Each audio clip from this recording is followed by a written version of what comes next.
So, you know that moment when you decide that you're going to travel somewhere and you're super excited. It's a new place, somewhere you've never been. You bought the tickets. You're starting to think, where are we going to stay? What do we want to do? What are we going to see while we're there? Well, this is what we want to jump in and talk to you about today. So, if you're new here, we are Ben and Rita Johnson, and we are the owners of On Pilgrimage, which is a Catholic do-it-yourself pilgrimage company. So, welcome. We're so glad you're here, but we just want to talk for a minute about what are these guides that we're doing. So, Ben, tell me if I've booked the tickets and I know I want to go to a city and I have no idea what I have to see there, how does the guide help me? So I think one of the first things that it does is it gets you oriented towards what that city's all about. There's a little bit of history in the guides. There's obviously a lot going into the impact of the Catholic Church in that community. It's going to give you the churches, the holy places, the places to visit, people on their path to sainthood or are actually been beatified.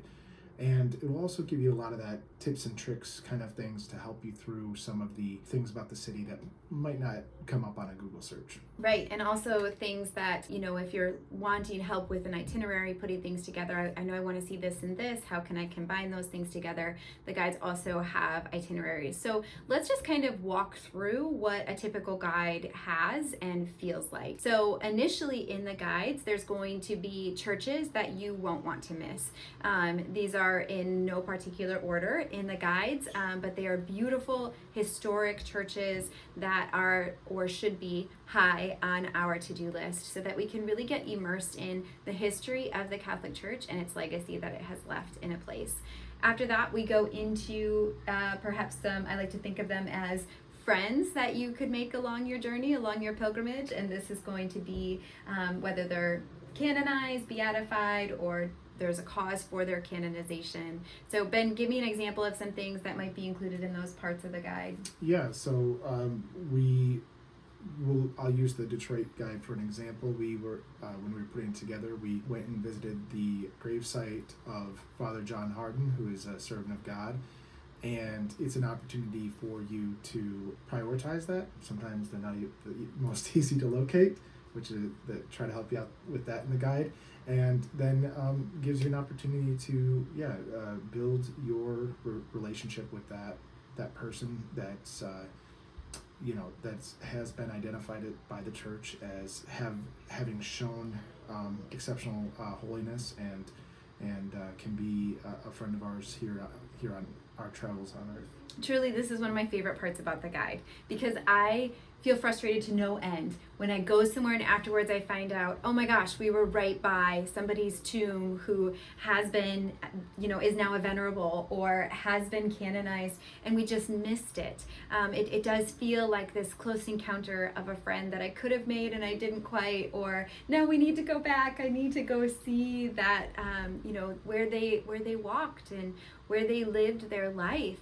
Just experiencing that feeling of holiness from holy people that have gone before us. And also then, and this is such a cool opportunity, especially in the United States, to be able to pray for them on their path to holiness. Because a lot of times in the United States, it's not people that already are canonized. It's a lot more common that they're, considered a servant of God or a venerable or a blessed, which means that they're on the path to canonization, but they're not quite there. So we can't definitively say, yes, they're in heaven. And so we can ask for their intercession, but also pray for them that if it is the Lord's will that they become canonized in the time that is best for the church as the body of Christ. And so this is something I'm super excited about. That's in the guides.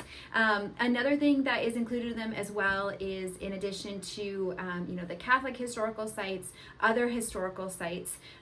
This is to varying and lesser degrees based on how much is present in a city, right? This depends on how much is that influenced by the church. We're not going to have all of the historical significant things of a given city, but particularly the ways that the Catholic Church was shaped and formed in that place and in that time.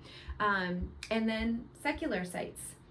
Right, yeah. So the city, really it's a story. So understanding the context of those churches and the history of the Catholic church in that city is you also do have to understand the history of that city altogether.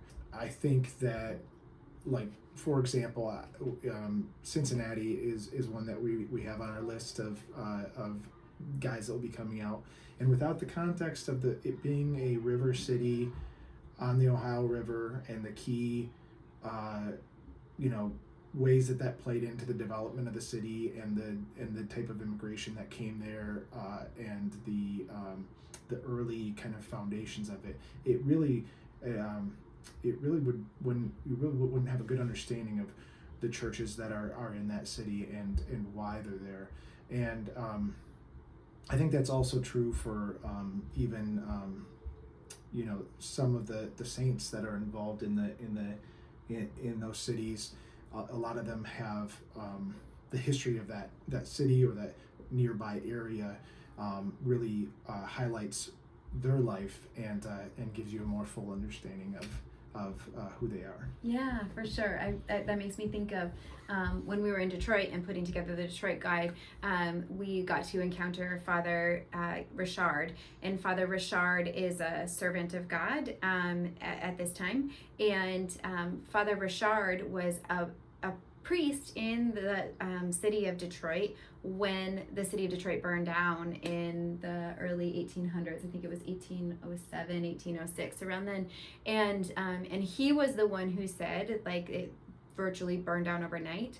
The next day he said, I'm not gonna remember the exact quote, but something like, the city will rise from the ashes and it will be better than it was before.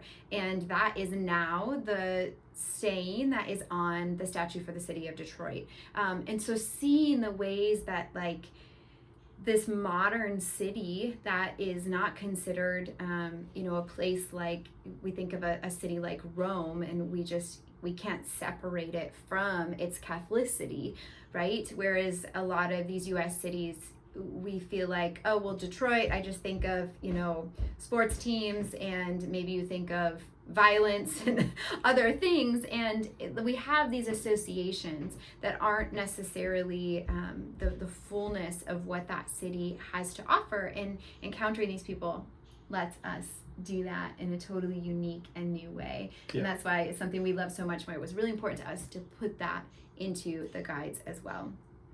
So what would you tell someone, Ben, if they were on the fence about buying a guide for their upcoming trip? I would say I would buy it, because it's you know, we try to price it in a way that is very reasonable, meaning it's not gonna, some of the proceeds will go towards that diocese, some type of project that we'll be working with churches to help support, you know, whether it's a building project or whatever.